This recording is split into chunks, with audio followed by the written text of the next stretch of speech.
Olá, ótima tarde para você, assinante Band Esportes. Estamos no ar com o G4. Sejam todos muito bem-vindos. Hoje é dia de relembrar a temporada do Santos, que foi dura, hein? Ano de reconstrução. Fábio Carille comandou o Peixe em 2024. O time da Vila teve um começo promissor.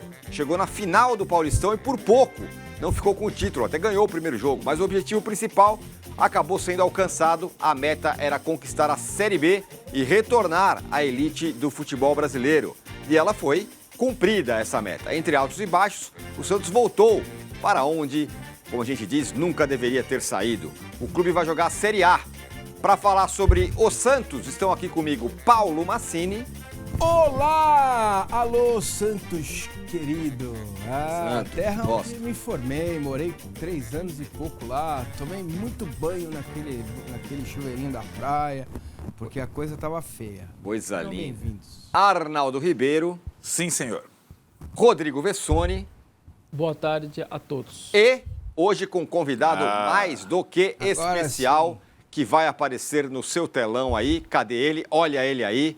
Grande jornalista Giovanni Martinelli, do Diário do Peixe, site segmentado do Santos, que sabe tudo sobre Santos. Aliás, um belo de um hub sobre o Peixe. Muito legal. Muito obrigado, viu, Giovanni, pela sua participação e parabéns pelo trabalho no Diário do Peixe.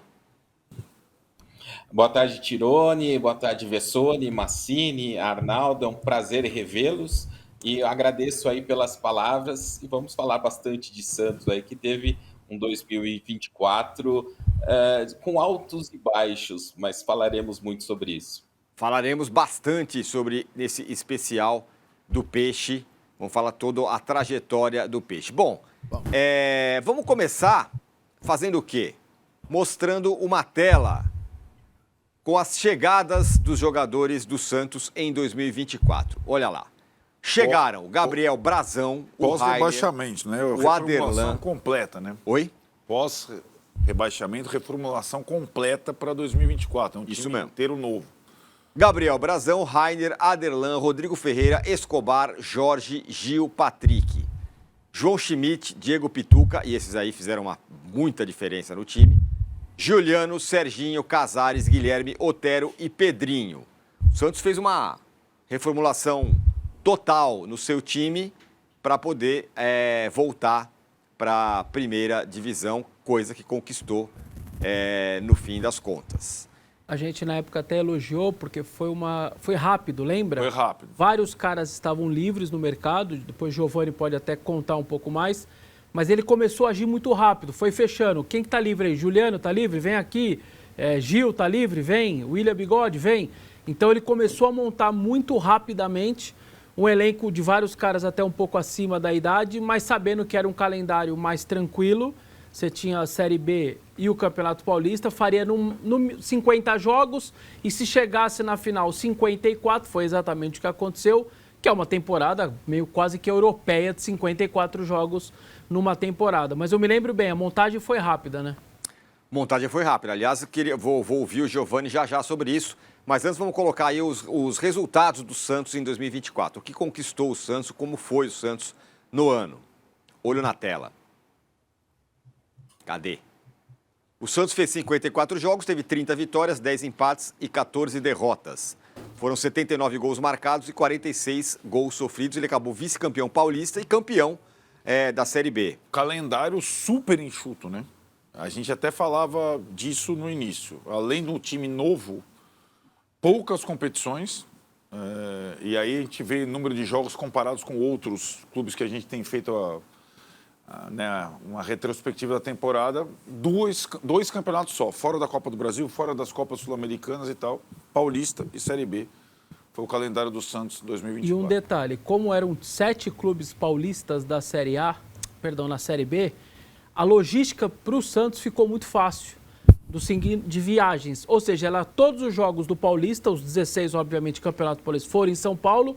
E aí quase metade dos jogos todos ou era na Vila ou em São Paulo. O Santos viajou muito pouco na Série B. 11 viagens, enfim, ficou um calendário muito tranquilo, até em termos de logística, de gasto menor, assim, com avião e tudo mais. ficou por conta dessa quantidade de clubes paulistas na Série B. A gente vai falar cronologicamente do ano do Santos, começando pelo Campeonato Paulista, mas, Giovani, antes queria te falar exatamente sobre isso, sobre essa equação. Eram poucos jogos, eram poucas viagens, claro, considerando o que é o calendário brasileiro, e foi feita essa reformulação com esses caras que a gente mostrou na tela aí. Neste aspecto, independentemente do desempenho do Santos ao longo do ano, isso me parece ter sido um acerto. Vão pegar uns caras que estão aí, podem ser uns jogadores mais veteranos, o Santos não tinha dinheiro, fez um elenco suficiente para as suas ambições. O que você acha? Eu acho que a temporada 2024 do Santos, ela tem que ser explicada passando por 3 palavras. Uma delas é resultado, a outra é desempenho e outra é expectativa. Então, do ponto de vista de resultado, por exemplo, o Santos até superou o resultado foi excelente, né? O Santos conquistou os 2 objetivos, fez uma final no Campeonato Paulista muito digna contra o Palmeiras, teve até chance de ser campeão e foi o campeão da Série B. E essa montagem foi importante nesse sentido de trazer jogadores com perfis diferentes do que o Santos teve na temporada do rebaixamento. Jogadores como o Gil, como o próprio Juliano, com bastante bagagem, o João Schmidt, o Pituca de volta. Essa espinha dorsal que o Santos montou logo no início da temporada, ela deu um encaixe muito rápido e isso favoreceu muito o trabalho do Carille no começo do ano, né? O time incorporou e deu, como a gente fala no futebol, né? Deu liga muito rápido. E isso foi fundamental ali para esse início muito, muito bom que o Santos teve no Campeonato Paulista. O Massa, então teve o começo e aí foi até a final do Campeonato Paulista, ganhou o primeiro jogo do Palmeiras na final, aí perdeu o segundo jogo. Estamos falando de 2 universos hoje muito diferentes, né? O Palmeiras com trabalho estabilizado e tudo mais, e o Santos que tinha acabado de cair da Série B.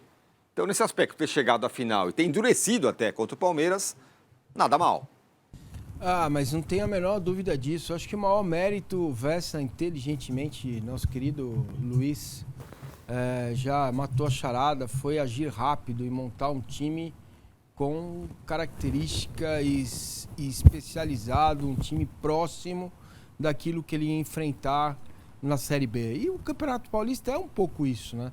Na medida em que São Paulo e Corinthians fizeram água, ficaram fora, o Santos foi passando pelos seus adversários e o ano mostrou isso, né? Que o Santos ia passar pelos seus adversários. É uma coisa assim, em muitos períodos da temporada, né? Olhando para trás-mente, eu fiquei um pouco meio encabronhado. Falei, mas por que a torcida do Santos está se queixando tanto, né, do trabalho do Carille? Claro, teve ali um momento difícil, 4 derrotas, mas teve um período de 19 jogos sem perder, né, na Série B. E o Campeonato Paulista já dava mostras disso, né? Um time que conseguiu jogar contra, na época, na virada do ano, uma equipe campeã brasileira, bicampeã brasileira, né? Com toda a estrutura que tem, com tudo que trabalhou e construiu até aqui. O Santos foi bem, ganhou o primeiro jogo, né? Aí em 2 jogos fica mais difícil. Se fosse uma final única, talvez o Santos tivesse mais possibilidade de ser campeão brasileiro. Agora, essa remontagem do time me parece ter sido o aspecto mais importante, fundamental para a saída, né, para a reconstrução da equipe, que, vamos lá, em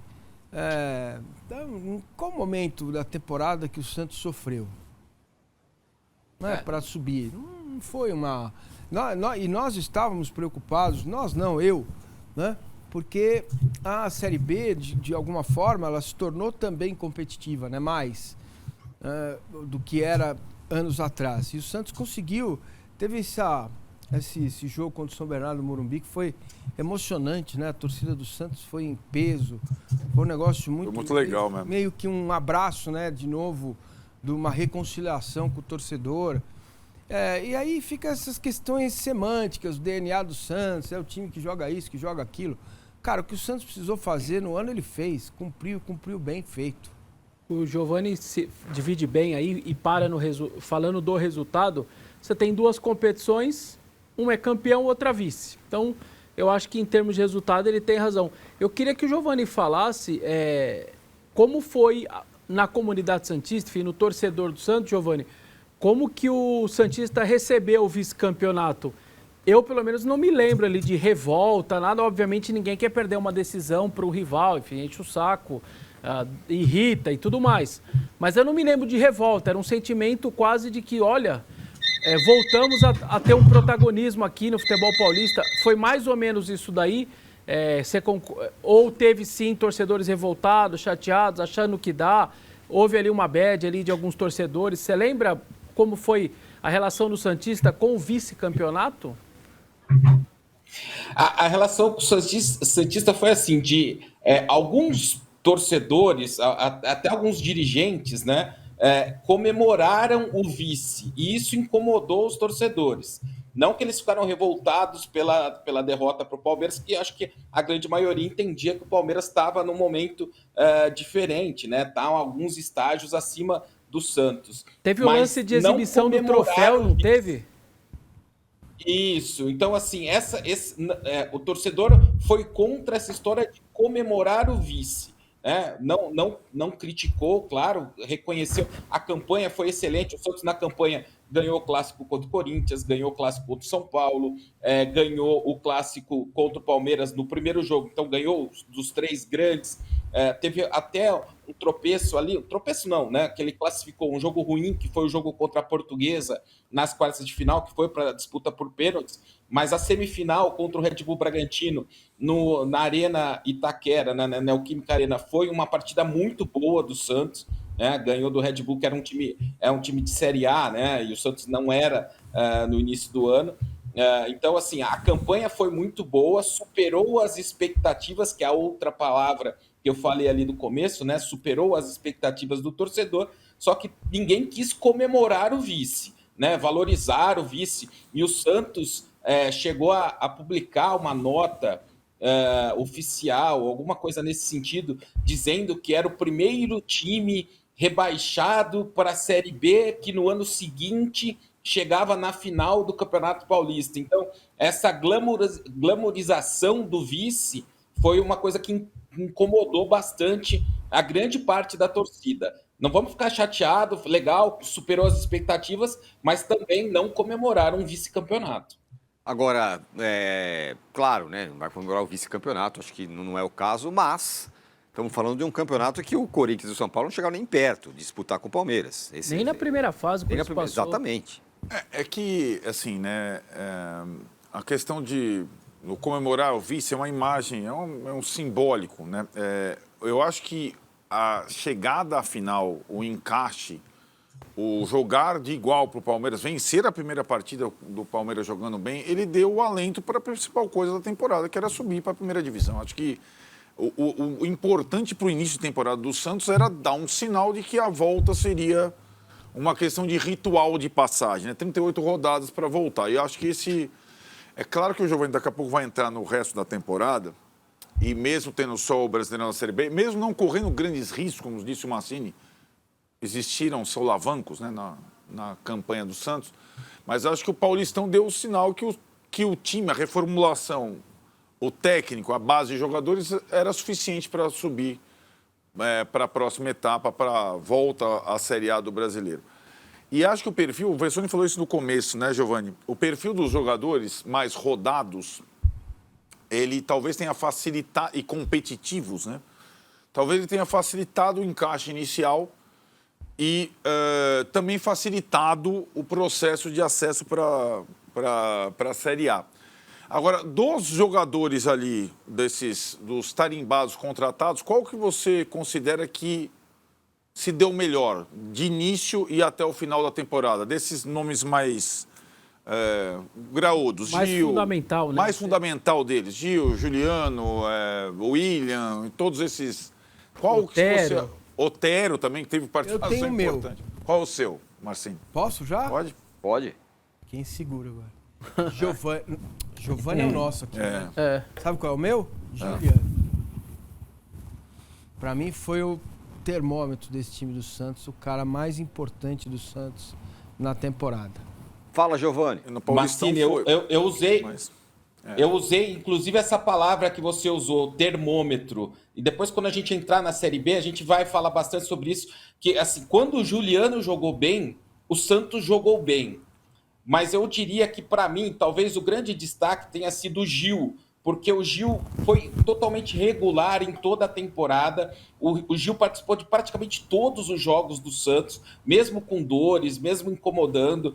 Ele participou e ele foi muito seguro, ele deu muita segurança para a defesa do Santos. Então, eu acho que, assim, olhando dos mais experientes para a temporada toda, o Gil foi o que mais útil, o que jogou mais, com maior frequência e jogou sempre num nível muito bom. O Juliano, para mim, foi o termômetro. Ele jogando bem, o Santos jogava bem. Quando ele oscilava, e ele oscilou, ele perdeu muitos jogos por lesão. Ele ficou muito mais tempo no DM, por exemplo, em 2024, do que nas 2 temporadas que ele fez pelo Corinthians. Então, quando ele teve, por causa desses problemas, ele não conseguiu ser tão regular. Mas quando ele jogou bem, o Santos jogou bem. Quando ele jogou mal, o Santos teve dificuldade. E dos demais, os que foram piores, Giovani, assim, aquele que te decepcionou ou que a torcida menos gostou, quem que você destaca negativamente aí, hein? Eu acho que dá para dizer que esse primeiro pacotão que vocês mostraram ali, que depois tem até tiveram algumas contratações no meio do ano, mas desse primeiro pacotão teve algumas coisas que ninguém entendeu muito. Por exemplo, o Jorge não estava jogando, estava lesionado no Palmeiras, foi anunciado e foi dispensado sem jogar. O Casares foi um jogador que não deu certo, né, e saiu logo depois, foi até para outro time aí disputar o campeonato. Então, esses são nomes que claramente não deram certo. O Pedrinho, que foi uma contratação muito polêmica no início de 2024, por questões extracampo também, tinha muita expectativa dele, não conseguiu entregar também o que se esperava. E que eu acho que foi o grande chave para o Santos, principalmente no Campeonato Paulista, foi a dupla João Schmidt e Diego Pituca. Porque eles jogaram os dois, se encaixaram muito bem, jogaram muito bem, e o jogo do Santos passava muito por eles também, como quando eles estavam bem, o Santos estava bem. Então, acho que essa é a avaliação geral ali. O Rainer, né, que foi eleito até o melhor lateral do Campeonato Paulista, eu até falava nas minhas lives, ele é um jogador muito físico. Então, no começo de ano, enquanto os outros clubes ainda estavam buscando a melhor forma física, ele estava bem fisicamente, ele até atropelava assim, os adversários em alguns jogos. Depois, quando fisicamente todo mundo se igualou, tecnicamente ele deixou a desejar, né? Então teve esse ponto também, que foi um jogador que entrou na seleção do campeonato. Agora, Giovani, falar do que o Santos perdeu o goleiro, né? no início da Série B, o João Paulo machucado, né? Isso. Que era um dos remanescentes da... E um baita goleiro, eu acho ele muito bom, vocês não acham? Acho um bom goleiro. Um bom goleiro, cara. Mas tem a questão do João Paulo, e também acho que podemos até relacionar, né? O Santos não foi, talvez pelas circunstâncias, o time que utilizou a base, né? Como é a tradição. Para irritação da torcida, né? Para sempre irritação da torcida, né? Esse também foi uma decisão administrativa do início por conta da característica da temporada, ou a base do Santos passa por problemas e precisa ser reformulada para esse próximo ano que está vindo por aí? Eu acho que isso passa muito pelo perfil do Carille, e o Vessone acompanhou bem ele no Corinthians, né? Até o torcedor do Santos comentava que o próprio Pedrinho no Corinthians não teve muito espaço com o Carille, que o Carille não gostava da base. Então, o Carille teve uma questão muito grande em relação à base, que foi o Miguelito. Né? Que enquanto o Miguelito não tinha oportunidade no Santos, e o Santos dava oportunidade para o Pedrinho, por exemplo, que não conseguia render, outros jogadores que não conseguiam render ali pelo lado, né? O Miguelito não tinha oportunidade e jogava eliminatórias, se destacava pela Bolívia. Então, isso acabou gerando um incômodo também no torcedor, principalmente pelo caso do Miguelito. A gente teve laterais jogando bem, o JP Sherman jogando pelo lado direito, o Souza e o Kevson pelo lado esquerdo, o Jair foi um zagueiro que jogou boa parte da temporada, que é também um menino da base, mas teve esse incômodo especialmente pelo não aproveitamento do Miguelito. Tinha qualidade para usar, mas eu acho que o Carille ali em determinado momento ele preferiu jogadores em que ele apostava mais, que ele conhecia mais rodados, e deixou os garotos meio em segundo plano, né? Teve até durante a temporada uma polêmica com o Juliano, numa entrevista que ele deu, defendendo o Carille, dizendo que o Miguelito tinha treinado muito pouco com o profissional, não tinha mostrado muita coisa, que tinha um caminho. Então, teve isso. Eu acho que tinha material humano para usar e foi pouco aproveitado, porque o Santos não tinha jogadores tão, principalmente, por exemplo, pelo lado direito do ataque. O Santos não teve um cara muito confiável, 100% confiável pelo lado direito do ataque, temporada 2024 inteira, e tinha o Miguelito que não foi utilizado. A gente vai falar já sobre o Campeonato Brasileiro, o outro campeonato do Santos, mas só para não deixar passar, Vessone, o Giovani falou sobre o Gil, vocês falaram muito sobre o Juliano, por um acaso 2 remanescentes do Corinthians, daquela leva toda, ficou um monte de corintiano solto no mercado, o Santos foi lá e beliscou 2, talvez 2 os mais acertados, quando você olha os caras que foram para os times, o Renato Augusto do Fluminense e tudo mais, acho que foram 2 peças que funcionaram bem. E que não me surpreenderam, porque o Gil, ele tinha jogado nos últimos 4 anos de Corinthians, ele era o cara que mais tinha entrado em campo. Porque ele é um cara, ele não é 100% profissional, ele é 102% se alguém pode ser. Ele é daqueles que chegam 1 hora antes, faz academia, faz o treino e fica 1 hora depois. Simplesmente o cara dorme no CT quase. O Gil sempre cuidou muito do corpo. Para jogar em alto nível, 35, 36, 37 anos, não é fácil. Ainda mais do tamanho que ele é. É difícil um cara com aquela complexão física assim conseguir manter o nível alto, então ele é muito profissional. E o Juliano também.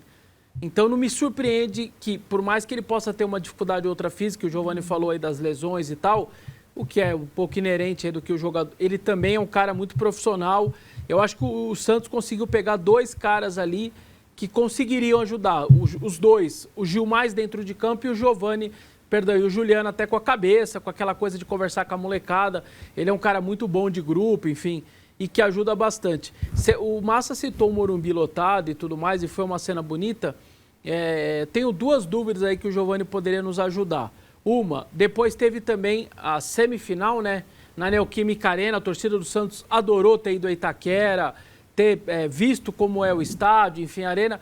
Se aquelas presenças em São Paulo, de alguma maneira, aceleraram o processo do Santos buscar o lance do estádio, tentar o acordo com a W Torre e perceber que a Vila, apesar dessa linda história, não dá para ficar só ali, 200 mil de renda, 250 mil de renda por jogo, se isso aconteceu. E eu queria que, se ele pudesse, falar um pouco da estrutura. Eu vi uma pessoa, eu não me lembro quem foi, comentando sobre a estrutura do Santos, que a grande reforma no CT foi 2005 ou 2006, e que a estrutura física do Santos está bem defasada em relação ao que é a Série A, os grandes clubes, né, Massa? Então, queria que ele comentasse se está defasado mesmo. Fala aí, Massa. Não, só para completar. O meu cunhado, Beiço, foi jogar bola na Vila e ficou muito espantado com o vestiário, com o cheiro de mofo. Muito espantado com as más condições da Vila Belmiro, que ele viu agora recentemente, quando foi jogar na Vila Belmiro. Fala aí, Giovani. Esse é um ponto que eu tenho batido bastante na tecla, né? Que o Marcelo Teixeira, que voltou à presença do Santos neste 2024, ele fala muito em reconstrução, né? E eu não vejo essa reconstrução acontecendo no Santos. Por quê? O CT, apesar de a gente já ouviu algumas promessas nesse ano, mas os CTs continuam da mesma forma. O CT Rei Pelé hoje dá desgosto até você passar na frente do CT Rei Pelé, que lá ele tem o famoso muro dos ídolos, né? Que tem a imagem dos grandes jogadores do Santos no muro, e tá feio, tá desgastado, tem jogador que não aparece direito. Então, até esse pequeno detalhe, o Santos não conseguiu hoje avançar. Então, os dois CTs estão atrasados em relação aos grandes rivais, aos grandes times do Brasil. Não teve nenhum tipo de avanço na conversa com a W Torre para a Nova Vila. Teve conversa, mais um ano perdido. Essa conversa começou em 2019 e até agora não tem um contrato assinado, né? Então isso, o Santos, em termos de estrutura, o Santos não está evoluindo e essa é a minha principal queixa, e acho que isso em 2024 o Santos não conseguiu evoluir. E sobre a pergunta do Vessone, se os jogos em São Paulo fizeram o Santos perceber essa importância da W Torre, eu acho que é um outro ponto, Vessone. E acho que isso o Marcelo é muito bom, ele já fez nas outras administrações dele. Não digo de fortalecer a W Torre, a nova arena ali na Vila, mas de fortalecer um acordo que o Santos tem com o Mercado Livre Pacaembu para mandar jogos em São Paulo quando o Mercado Livre Pacaembu estiver totalmente pronto. Então o Santos quer que o Pacaembu seja a casa do Santos em São Paulo para mandar jogos com mais frequência, para atender o público de São Paulo, porque um grande reflexo desses jogos na capital foi o aumento do número de sócios torcedores do Santos, porque os ingressos eram vendidos primeiramente para os sócios. Então o Santos, se eu não me engano, ele começou 2024 com 30 e poucos mil torcedores e chegou nessa reta final ali de Campeonato Paulista a 47 mil, que é um número baixo ainda, mas o crescimento é grande. E esse crescimento teve muito dos jogos em São Paulo. Estamos de volta nesse G4 especial que estamos falando sobre o Santos, que foi campeão da Série B. Vamos colocar na tela aí a classificação final da Série B de 2024, o Santos campeão. O Santos terminou em primeiro lugar com 68 pontos, 38 jogos, 20 vitórias e o saldo de gols de 25. Em segundo lugar, vice-campeão o Mirassol, que também subiu, o Sport, que também subiu, e o Ceará, que também subiu. O Novo Horizontino ficou até a última rodada para subir. Na última rodada, saiu do G4 e não subiu. E caíram a Ponte Preta, o Ituano, o Brusque e o Guarani. Os dois campineiros caíram, dois times tradicionalíssimos do futebol paulista. E o Ituano, que tinha caído no estadual, também caiu na Série B, cai em 3 paulistas, quase sobem 3 paulistas, né? A Série B ia ficar quase sem ninguém, né? Iam 3 para a Série C, 3 para a Série A, mas aí, enfim, o Novo Horizontino não deu, sobem 2 paulistas apenas. A gente vai passar ponto a ponto, pedaço a pedaço dessa Série B do Santos, mas só coloca na tela de novo a tabela ali, a classificação, que eu tenho uma pergunta para o Giovani. Giovani, minha pergunta é a seguinte, isso não é nenhum desmerecimento ao que fez o Santos, que foi campeão, é o que se esperava do Santos. Esta Série B que o Santos participou, ela era uma Série B, em tese, menos complicada que a anterior, que tinha gigantes como o Cruzeiro, como o Vasco, como alguns outros times. Eu queria saber se a sua análise é essa, se, além de tudo, era uma Série B acessível para o Santos. Com certeza, Tirone. E daí entra aquela outra palavra que eu disse para vocês ali no começo, que é a expectativa.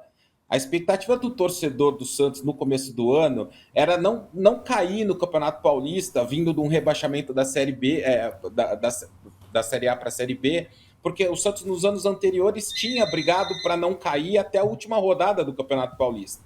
Já na Série B, a expectativa era não só ser campeão, como jogar bem, ganhar com facilidade dos adversários, por não ter nenhum time grande, não ter um time com a mesma camisa que o Santos. E o Santos foi campeão com a pior pontuação de um campeão na história da Série B, com pontos corridos com 20 times. Isso diz muito sobre o desempenho do time na Série B, e isso foi um dos motivadores aí da saída do Fábio Carille. O time teve resultado na grande maioria dos jogos, mas o time teve pouco desempenho. E o torcedor não queria só ganhar, né? Eu até brinquei algumas vezes com aquela música famosa do Titãs, a gente não quer só comida, a gente quer diversão e arte também. Né? E poucas vezes o time teve essa diversão e arte na Série B, né? Mas o Massini se contenta só com a comida, ele falou aqui, mas a gente entende... Diversão e arte eu deixo para vocês. E o almoço... e ainda mais um torcedor acostumado à diversão e arte. Essa é a questão. Então, não é uma... eu acho que conta bastante isso. Esse jeito de ser, às vezes, aprisiona o time num lugar, né? Mas é característica. Mas é como é o time, né? A vida como ela é. A arquibancada tem vida própria. E eu acho que E acho que o jogo que representa isso, que o Arnaldo falou, que o João falou, é o jogo de levantar o troféu. Quando você perde em casa... Além disso, a comemoração isso foi muito... um tanto quanto estranha, com a torcida meio não, brava, ou xingando, ou vai embora do estádio. No final, Giovani, esse jogo representa um pouco isso do que você está falando. Nesse caso não teve nem o resultado, né? Muito menos o desempenho. Mas foi um tanto quanto estranho, né? A gente está mostrando as imagens, tudo bem, os jogadores pulando, mas ali o torcedor bem ressabiado, né? Então, você pegar é lógico que o cenário era um pouco diferente, né, em relação a cotas, por exemplo. Mas se você pegar Palmeiras e Corinthians na Série B, eles subiram com mais de 10 pontos a mais do que o Santos em geral, assim, subiram com mais antecedência. E o torcedor esperava que o Santos deitasse e rolasse na Série B, que fizesse grandes jogos. O Santos fez bons jogos nos momentos importantes, e eu vou citar alguns deles aqui. O jogo contra o Mirassol na Vila, o Santos ganhou de 3-2, foi um bom jogo. O jogo contra o Ceará na Vila, que o Santos ganhou, foi um bom jogo. O Ceará estava crescendo, tanto que conseguiu o acesso. O Mirassol, para mim, foi de fato o segundo melhor time da Série B. Mas em outros pontos, e eu acho que isso daí o Carille até em uma entrevista... Ele deu falou sobre isso, falou que é um ponto que ele precisa melhorar, a questão de motivar os jogadores. Porque eu acho que em alguns momentos o Santos achou que ia ganhar pela camisa e não entrou com a mesma dedicação que todo mundo entrava contra o Santos. E daí, por isso, o torcedor não tinha... O torcedor não teve uma conexão com o time na Série B, e jogando em casa, no jogo da festa, perdendo, né, deixa isso muito claro. Tem muito torcedor, né, que até usou a expressão que o Santos teve um acesso culposo, onde ele não tinha muito ali a intenção, né?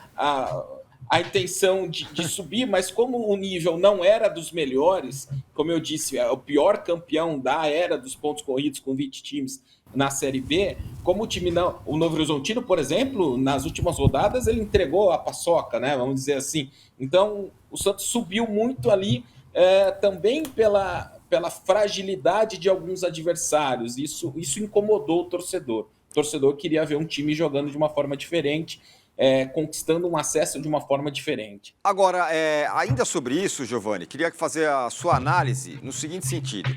Qual foi o entendimento da torcida do momento do Santos? Porque, claro, reclamou porque perdeu o último jogo, queria um time jogando diferente, mas não teve também, por outro lado, um entendimento do momento do Santos? E porque não dá para dizer que o Santos abandonou o time. O estádio estava sempre lotado, estava sempre cheio, a Vila. Então, mas aí é aquela questão da expectativa. O primeiro semestre foi muito... teve essa conexão dos torcedores, o torcedor entendeu o momento. Acho que isso casa com o estilo de jogo do Carille, que o torcedor entendeu que o Santos não podia jogar contra o Palmeiras, contra o Corinthians, contra o São Paulo, contra o Red Bull Bragantino de peito aberto. Podia esperar, jogar por uma bola, aquelas histórias do Carille que fala 1-0 tá bom. Teve até uma coletiva que ele falou 1-0 tá bom. Então, o torcedor entendeu aquele momento no Campeonato Paulista. Na Série B, como o Santos, como eu falei, né, era o único time com mais camisas. Se você pegar dos 12 maiores do Brasil, era o único que estava disputando. Era o time com uma folha salarial de nível de Série A, não dos primeiros, mas era décimo, se eu não me engano, décimo ou 11º em termos de folha salarial, comparando com os times da Série A, o que é muito acima dos adversários na Série B, né? Tem time na Série B que teve 7 vezes menos a folha salarial que o Santos. E o Santos não conseguiu jogar com essa vantagem, mostrar essa superioridade na grande maioria do campeonato. Ganhava de 1-0, sofria às vezes para ganhar, empatou um jogo contra a Ponte Preta em casa, que estava ganhando de 2-0, empatou 2-2, foi um jogo até que o Carille achou que seria demitido depois do jogo. Então o Santos não conseguiu mostrar essa superioridade.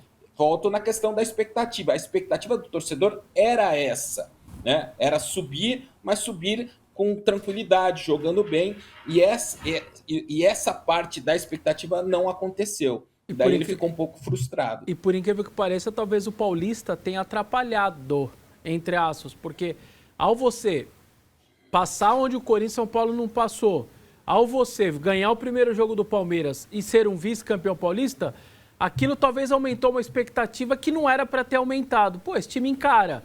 E aí, comissão técnica, diretoria até acharam que esse elenco talvez suporte uma Série B. Se a gente chegou no vice-paulista e aí deu uma desfocada. Eu queria saber um pouco isso, se essa impressão realmente aconteceu ou não, ou se o que eu falei não teve muito a ver. E sobre o Carille, em 23 o Santos teve, se eu estiver enganado, você me corrige aí. Começa com o Dari Helman, depois o glorioso Paulo Turra, Diego Aguirre, e aí termina com o eterno Marcelo Fernandes, o presuntinho. E aí o Santos consegue sustentar o Marcelo ali e segura o Carille até o final, em vários momentos, vai cair, vai cair, vai cair. A decisão de manter, de bancar, você vê como fundamental? Você acha que o Santos poderia ter corrido o risco se troca de treinador depois de tantas trocas em 23 ou não? Essas duas coisas. Do título paulista se atrapalhou nesse sentido e o lance do Fábio Carille também, se no final o Marcelo Teixeira tem um ponto positivo ao bancá-lo. E é aquele momento, Giovani, do vai pro Corinthians, não vai. Aquilo, verdade. Rapaz... É verdade. Pois é. Sobre a primeira questão, o próprio Carille falou isso depois de uma coletiva. Ele falou que fez um pouco mal a campanha do vice-campeonato, porque ele teria algumas exigências para fazer, que ele queria bater mais na mesa e falar, eu preciso disso, e pelo desempenho ele ouviu a direção, vamos com o que tem, e daí acabou que o Santos teve alguns problemas ali durante o campeonato. A questão com o Carille tem a questão do desempenho. O Carille não é, de fato, um treinador com estilo que se encaixa com o tal do DNA ofensivo que o torcedor do Santos tanto gosta. É um treinador que entrega resultado, entregou muito resultado no Campeonato Paulista, estava entregando o resultado na Série B. Só que na Série B, como eu falei, o torcedor não queria só resultado, queria diversão e arte. E na questão do Corinthians, o Carille se comunicou muito mal. E ele reconhece isso depois. Porque ficou nessa, vai, não vai, tem a proposta, não tem, fala com o meu empresário, não sei o quê. E ele aproveitou esse período para fazer alguns desabafos. O meu sentimento é que o Carille achou realmente que viria a proposta do Corinthians e ele iria para o Corinthians. E ele aproveitou para fazer alguns desabafos, citar alguns problemas extracampo que o Santos teve durante a temporada. O Santos teve um assessor da presidência que tentou entrar na roda com jogadores num jogo e brigou com o Galo, porque não faz sentido. Quem sabe que acompanha futebol sabe que vestiário é sagrado. Então, tem pessoas ligadas ao filho do presidente que tem muito acesso, o próprio filho do presidente, tem muito acesso a vestiário do Santos. Isso era uma coisa que estava incomodando a comissão técnica. E o Carille externou isso nessa coletiva, nesse período de vai, não vai para o Corinthians. E ele ter externado isso, pegou mal internamente, né? Internamente começou a repercutir, e ele não ter se posicionado, pegou mal externamente para o torcedor. E ali, para mim, a relação ficou impossível de se prolongar por muito tempo.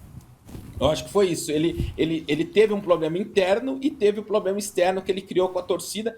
E depois, a pá de cal, né, foi na última entrevista dele que perguntaram para ele, o Vessone sabe muito bem como isso funciona para acompanhar o Corinthians, e o torcedor do Santos tem o Corinthians como o principal rival.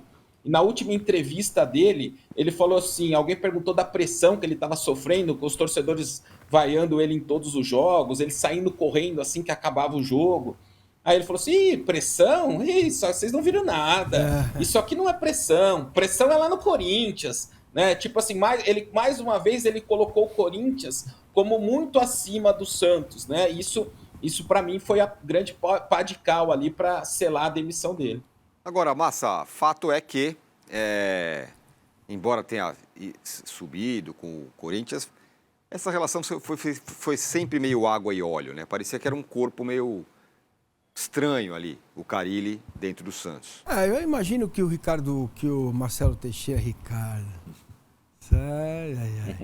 que o Marcelo Teixeira tenha pensado neste modelo cartesiano de ser do Carille, né? De fazer um time mais justo, fazer um time menos diversão e arte, pra mais subir, né?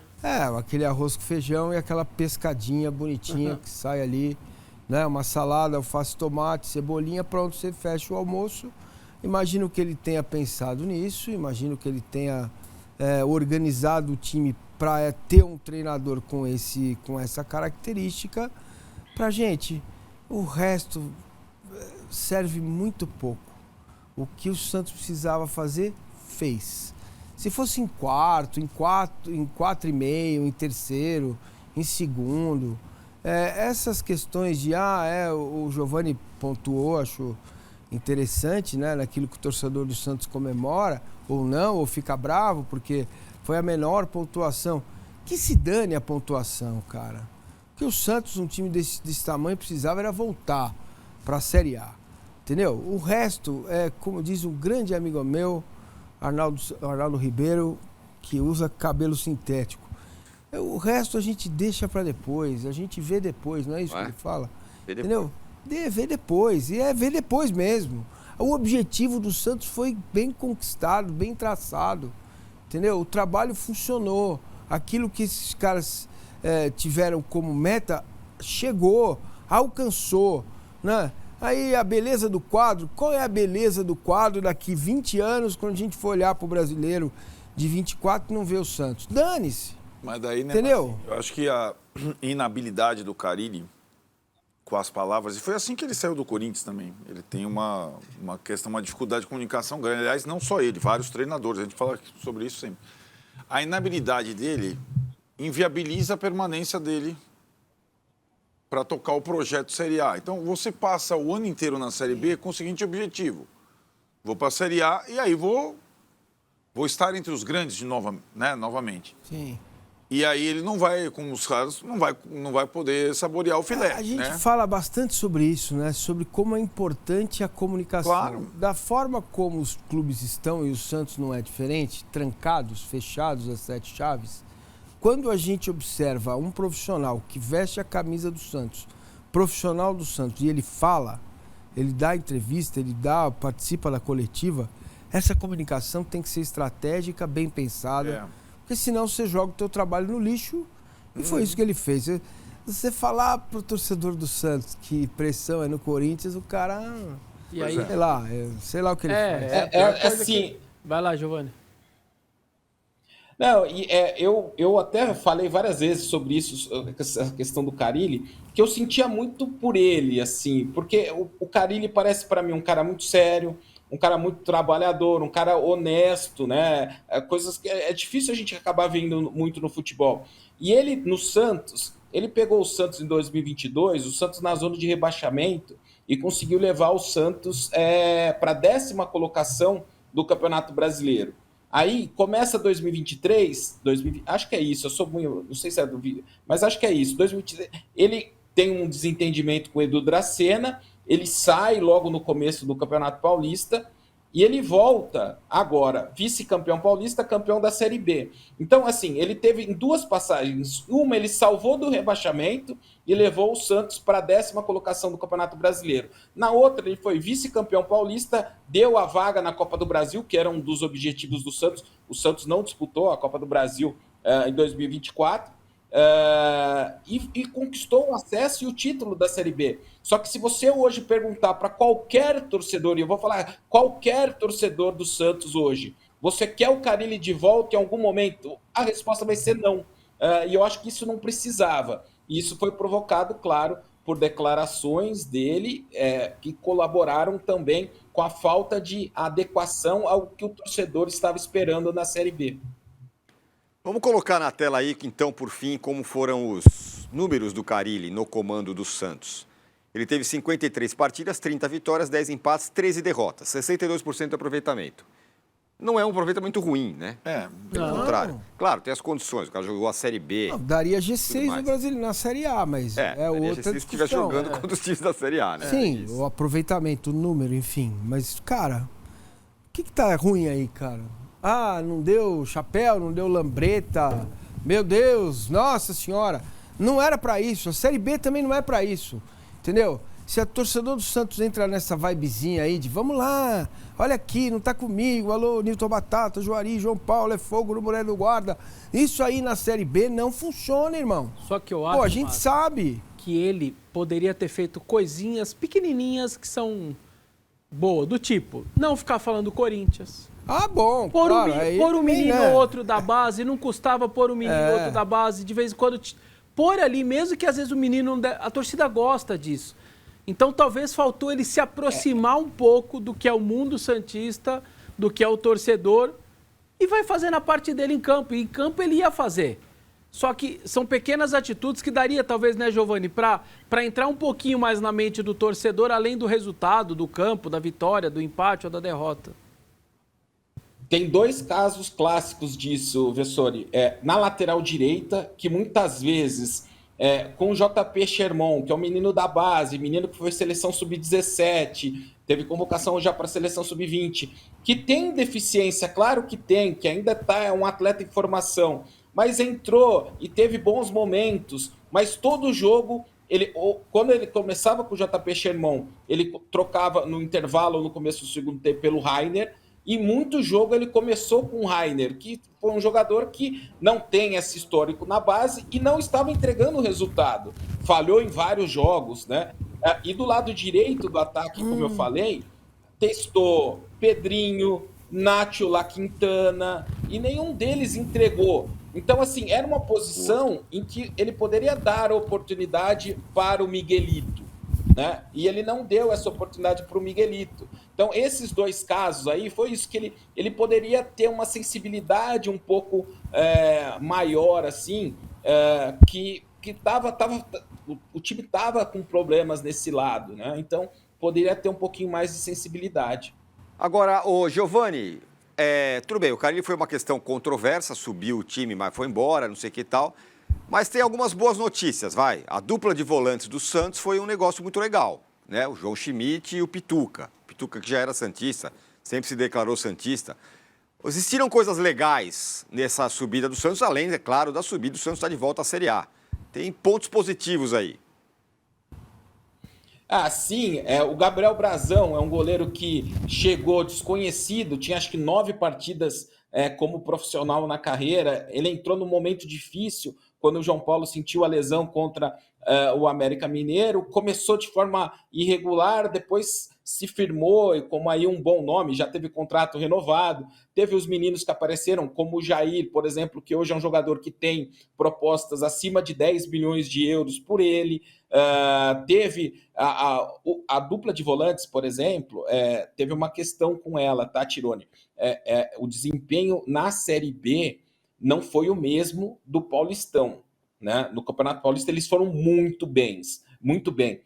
Na Série B eles não mantiveram o mesmo nível na maior parte da Série B, eles caíram um pouco de rendimento, mas de novo, é uma dupla que, tanto que assim, João Schmidt chegou a interessar supostamente ao Corinthians e terminou o ano não com esse cartaz tão alto, assim, mas sim, teve coisas positivas como esses meninos que apareceram, como o Gabriel Brazão, o Otero na bola parada foi importante em vários momentos, né?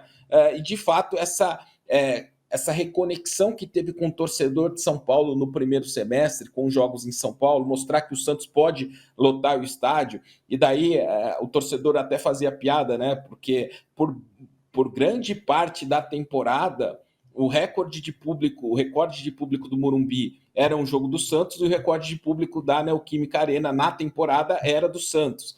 Então, isso foram momentos bem positivos para mostrar que o Santos pode jogar em São Paulo também e vai ter apoio do torcedor. Né? Giovani, estamos chegando ao fim aqui, mas queria saber de você o que se espera do Santos em 2025. Dá para lutar por alguma coisa? A meta inicial é ficar na primeira divisão, pelo menos por enquanto, reconstrução. Como estará o Santos do ponto de vista estrutural, você imagina, em 2025? Levando em consideração o tamanho dos clubes que se transformaram, alguns deles em dinheiro, de Série A e tudo mais. Quem está vindo da Série B, às vezes é raro, né, Arnaldo? Lutar por coisas grandes do primeiro ano e tal. Qual é a sua imaginação aí, o que você pensa? Eu vou trazer para a discussão aqui uma expressão que também é muito comum do torcedor do Santos, não sei se vocês chegaram a falar isso também em algum momento, que é o G-Santos. Muita gente falava assim, o Santos no Campeonato Brasileiro vai lutar pelo G-Santos. O que seria o G-Santos? O G-Santos, para mim, essa expressão começou quando teve a criação do G7. Então, para mim, o G-Santos seria do 8º ao 12º lugar. Então, para mim, essa é a expectativa do Santos, do torcedor, para a próxima temporada. O G-Santos está lá de 8º a 12º. Tem uma Sul-Americana garantida, dependendo do desempenho dos clubes brasileiros nas competições continentais, pode até beliscar uma pré-Libertadores ali. Se o Santos conseguir isso ali, ele está dentro da expectativa, palavra que eu citei no começo lá. Abaixo disso, para mim, é frustração. Acima disso, é um sucesso muito grande. Muito bem, então é isso, passamos a limpo o Santos de 2024, o Santos que vem aí em 2025. Esse especial G4 do Santos fica por aqui. Giovani Martinelli, do grande Diário do Peixe. Quem não acompanha, santistas e não santistas, acompanha o Diário do Peixe, que é bom pra caramba. Bom. Um belo de um hub de jornalismo sobre o peixe. Muito obrigado, viu, meu caro? Eu que agradeço o convite, Tirone, um abraço a você, ao Massini, ao meu companheiro de gramados de imprensa, torneios de imprensa, Arnaldo Ribeiro ali, e o Vessone, que foi meu companheiro de redação por muito tempo. Um abraço a todos vocês, obrigado mais uma vez pelo convite. Valeu, então, o G4 fica por aqui. Até mais, tchau.